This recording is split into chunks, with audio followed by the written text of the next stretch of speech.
In today's video, I'm going to teach you how to turn off side-by-side view in Microsoft Word.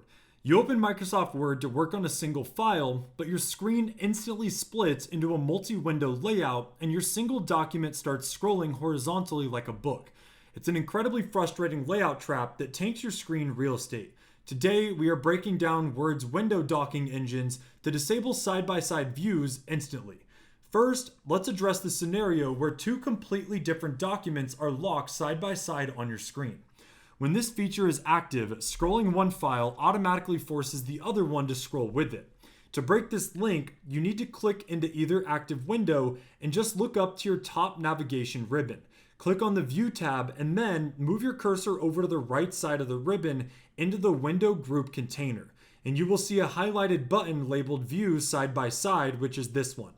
You can just click on it once, and as you could see in my case, it's not active because I don't have that kind of layout. But when you do, you just click it once to activate it and another time to deactivate it. The second you toggle this button off, Word uncouples the layout physics, instantly disabling synchronous scrolling and returning your document to a clean, independent window view that you can maximize or resize normally. And now, if you only have one document open, but your pages are still laid out horizontally like a textbook, you are trapped in a different display mode called page movement.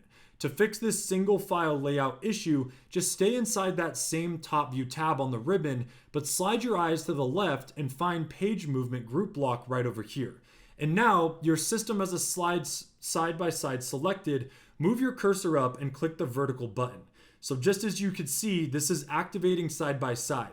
Click on vertical and your pages will immediately drop back into the traditional linear top to bottom layout, stacked centered perfectly on your monitor. Your workspace layout is now completely restored, putting you back in control of your task grids and keeping your focus on one single stream of production. That's all we got for you guys today. If you found this video helpful, make sure to drop a like and make sure to check out our other tutorials.